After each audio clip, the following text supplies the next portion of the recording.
Good day everyone! Shoutout sa aking mga pamangkin na dahil sa kanilang algebra ako ay napagawa ng video na ito. So ang lesson for today, lesson, is about law of exponents. Alamin muna ninyo yung mga law of exponents kasi very important yan sa algebra. The rules or the law of exponents. So, yung i-discuss ko ay nasa 5 lang muna ito na law. Kasi medyo madami to. So, yung malimit lang muna gamitin, yun yung ating i-discuss. Okay? So, before that, alamin muna natin ano ba yung exponents. Okay. So, sa example na to, ito, yung 3 dito, ay base, yung 5 is the exponent. Ano ba yung exponent muna? Sabi, it is a mathematical operation involving two numbers, the base and the power. Ito yung base, ito yung power, or other term is exponent. Okay? So, dito sa given na to, 3 raised to the power of 5 in expanded form, it will look like this. Kumbaga, yung exponent, kung ilan yung exponent, yun yung kung how many times mo i-multiply yung base. Bawa itong 3. Exponent niya is 5. So, 3 times 3 times 3 times 3 times 3. 5 beses mo i-multiply. Sa gantong expanded form niya. So, 3 times 3 equals 9.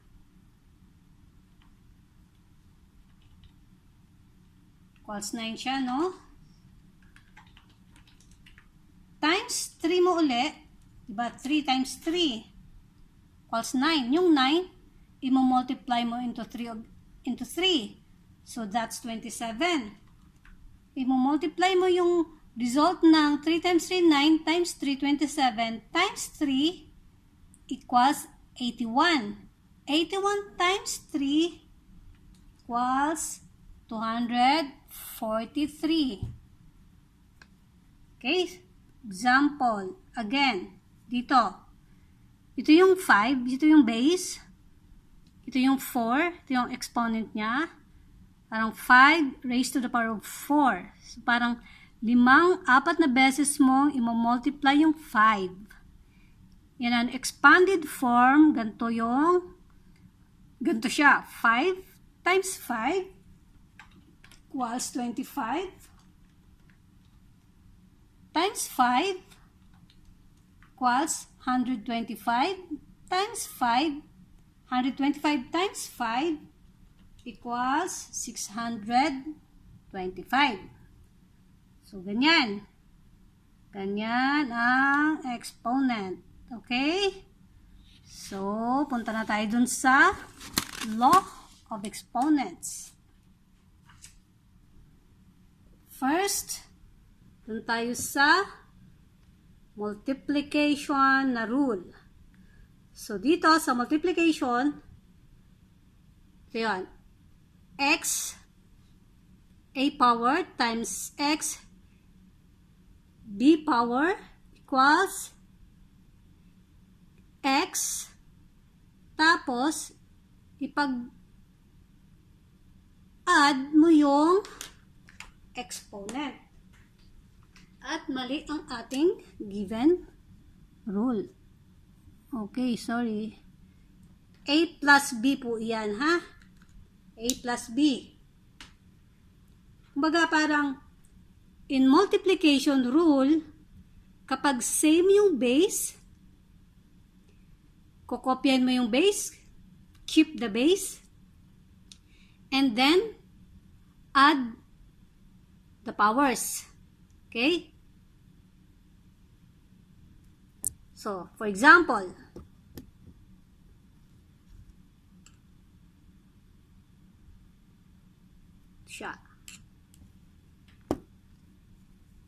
sa multiplication, sinabi, pag same yung base, copy the base, and add the exponents. So, 3 squared times 3 cubed equals 3.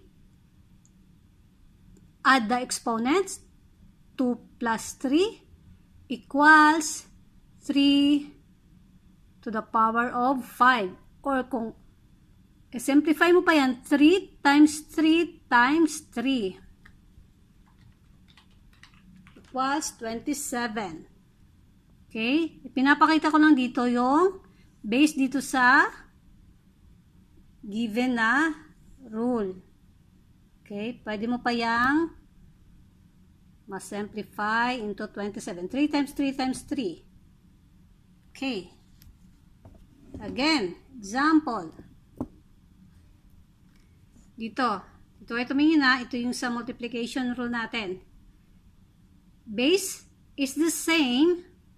So, copy the base. Keep the base. X times x equals x. And then, add the exponents. 3 plus 5. So, x, exponent 3 plus 5 equals x8. Okay? Next, division. Sa division naman,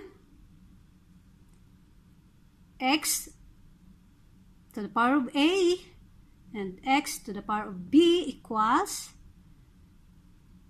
x, copy the base or keep the base, at saka isubtract mo yung exponents. Okay?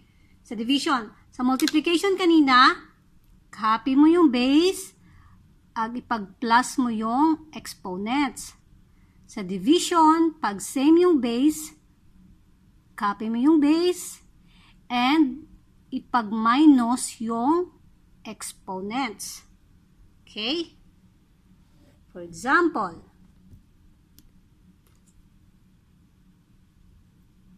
ito yun.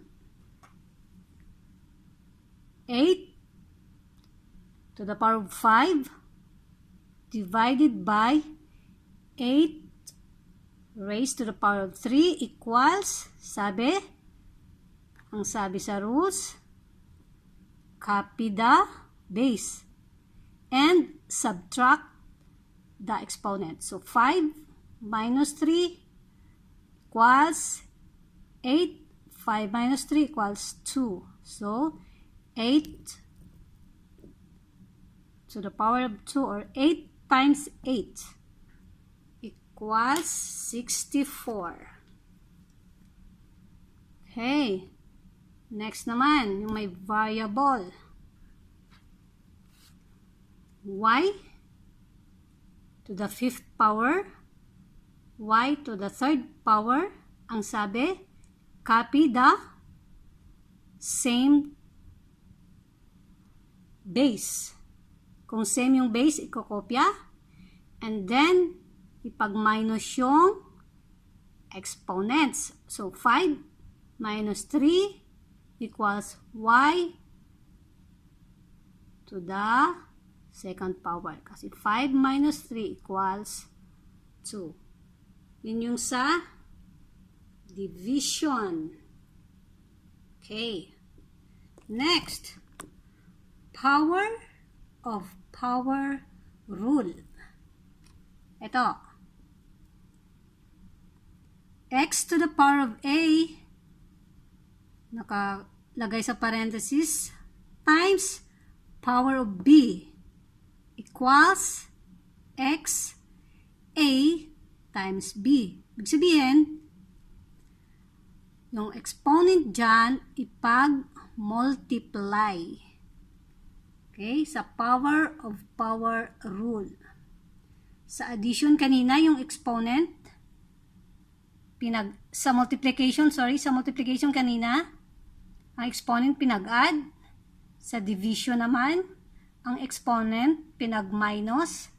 Dito naman, sa power of power rule, i-multiply yung exponent. Okay. Example. 3 to the power of 2 multiply to the power of 3. Basta nakasa loob sila ng parenthesis. Equals the base. And then, multiply the exponents. 2 times 3 equals 3 to the 6th power, or 3 times 3 times 3 times 3 times 3 times 3. Ganyan. Okay? Doon naman tayo sa with variable. Yun. Y squared times to the power of 3 equals y, ito yung base. I-multiply nyo yung exponents. 2 times 3 equals y6. Okay? Yun yung power of rule. Okay, next. Power of product rule. Okay, dito naman, xy, nasa parenthesis siya, to the power of a equals x, didistribute mo yung exponent. Okay, power of product rule. Para siyang each base is raised to the same power. Ito. Lalagay mo, isusulat mo yung base na to. Sulat mo yung same power. Tapos yung base na to, ganun din, same power. Okay, parang xa times ya. Example. 3 times 5, naka-parenthesis siya, to the power of 4 equals, sabi dun sa rules, sa rule ng power of product, kunin yung base, and then copy the exponent to then exponent. So, pwede mong expand into 3 times 3 times 3 times 3 times 5 times 5 times 5 times 5. Okay? Napakita lang natin yan. Ito, based dito sa rule na ito. You can expand and simplify. Okay, dito naman. Example. 5a to the power of 2 equals, sabi kanina, 5. Kopyahin yung base na 5, tapos yung exponent. Kunin yung base na to, and then exponent. Para siyang i-distribute mo. Each base. Lalagyan mo ng exponent based dito sa given na exponent. So, ang sagot dyan, 25a square. Bakit? Kasi 5 times 5, 25, tas a square. Alright. Last one. Pero hindi pa ito yung last sa mga law of exponent. Ito naman yung power of a fraction rule. Parang x divided by y in a parenthesis to the power of a equals x a over y a. Ano yan? Sabihin yan, kukunin mo yung numerator and denominator at ang ilalagay mong exponents ay kung ano yung power na given na nilagay dito. Okay, so parang nilagay mo yung base na x, copy the exponent, add, copy the power. Sa baba naman, y, copy the exponent. Okay, example. Ito. 4/3 sa parenthesis to the power of 3 equals, sabi dun sa rules, kukunin yung base and then raise a numerator with that power. Ang power mo is 3 and raise the denominator with that power 3 and then the power is 3 equals 4 times 4 times 4 equals 64. 3 times 3 times 3 equals 27. Okay? Next. Ito naman. xy over xy in a parenthesis raised to the power of 3 equals, ayon sa rule, kunin mo yung base and then raise with that power. Kukunin mo yung power na yung given na power. Ganon din dito. Since same sila, xy to the third power, xy to the third power, cancel common terms equals 1. Okay. Ano pa ang ating pag-uusapan?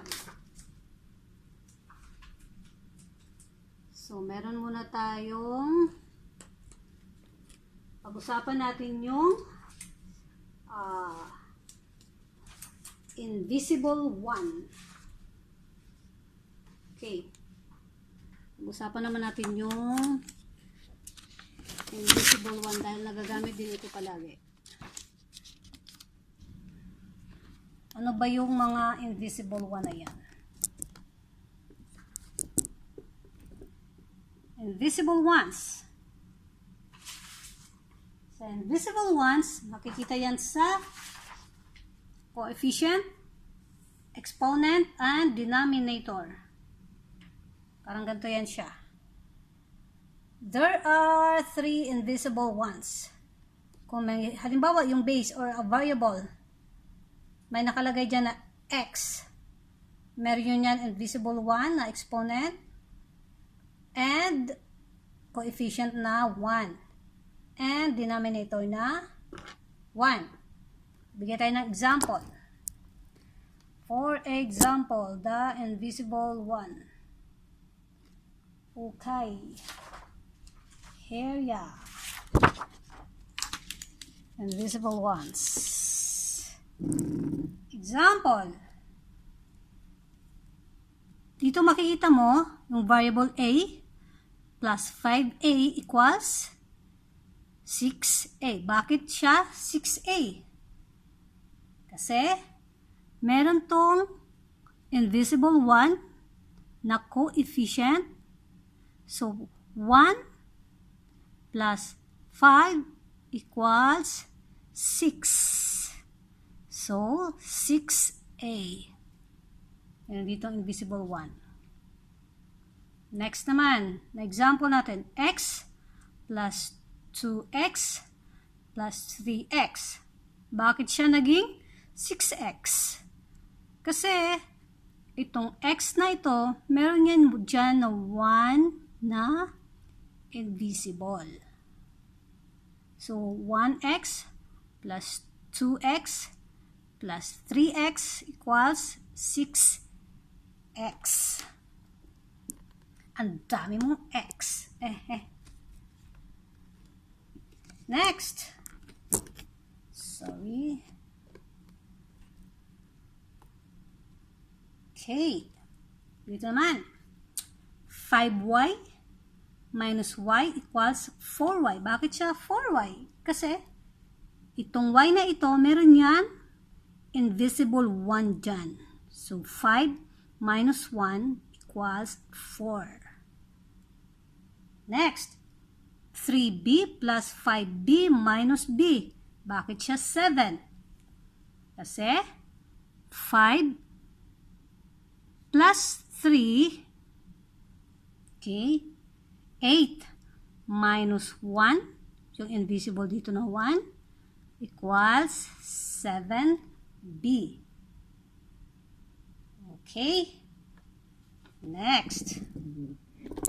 Oops. Next, last one. Alright.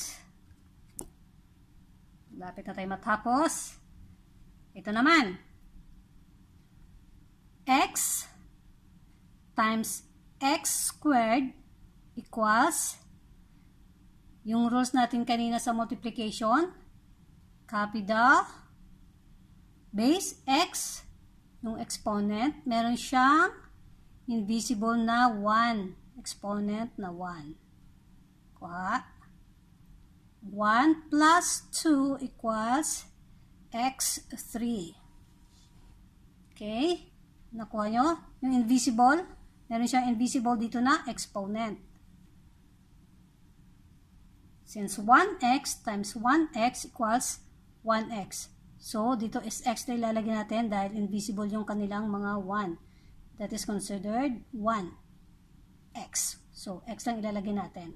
Yung exponent, meron niyang exponent na 1. So, 1 plus 2 equals 3. Okay? Next naman. Y times y cube times a squared times a equals, kukunin mo yung base, y times y equals y, may invisible 1 dito, plus 3, dahil same yung variable, yun yung imamultiply mo, at ipag-plus mo yung exponent. So, the invisible 1, ilalagay mo dito 1 plus 3. Dito naman sa a times a equals a, 2 plus 1. Merong invisible 1. And we're applying multiplication rule dun sa exponent. Rule of exponent. Na pag multiplication, ang exponent ay ipag-add. So, 2 plus 1. Meron tong invisible 1. 2 plus 1. So, it's y raised to the power of 4 and a raised to the power of 3. Okay? Yun lang. Ay, meron pa. Balikan natin yung additional subtraction natin. May idadagdag lang ako. Ito, yung like terms and like terms. Kasi yung na-discuss ko dito is, yan o, like terms. Sa addition, kapag same variable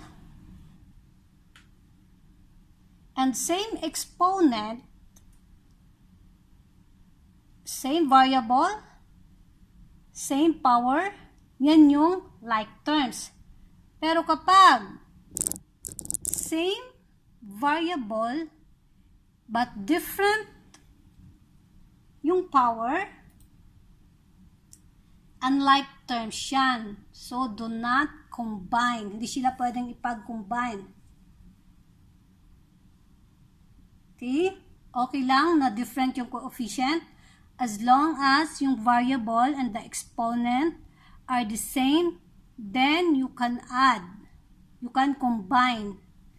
Pag hindi, pag different yung kanilang power, will look like this.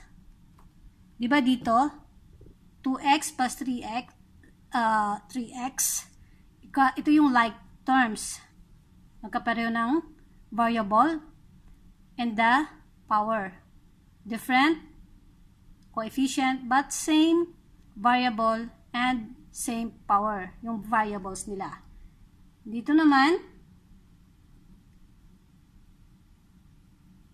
different coefficient, same variable but different power. So, hindi mo yan sila pwedeng i-combine sa addition and sa subtraction. So, ang answer dyan is 2x to the third power plus 3x. Kasi di mo sila pwedeng ipag-add. Magkaiba sila ng power. So, next example. Sa subtraction naman. Parang ito siya.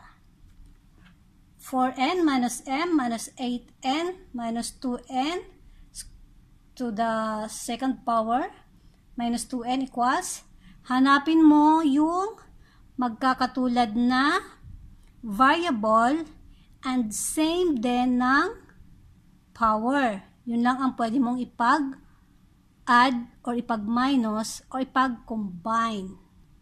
Sila yung mga like terms. Hindi mo pwedeng ipag-add or ipag-minus yung n to the power of 2 versus dun sa n lang. Kasi magkaiba sila ng power. So dito, 4n, hanapin natin yung may 4n squared by 2n. So 4, positive 4n to the power of 2 minus 2n to the power of 2 equals, positive minus negative equals 2n to the power of 2 minus negative m. Maghanap pa tayo ng isang, kung may m pa, wala na. So, type mo yung m, copy the m, negative m, minus n. So, ito, negative 8n. Hanap ulit tayo ng iba pang n. Dito, minus 2n. Since same sign, ipag-plus and copy the sign, negative 10n. Okay? Yan yung sa dagdag lang dun sa addition and subtraction. Okay, yun lang. Correction is highly appreciated. Pag may mali po, pa-comment na lang. Thank you!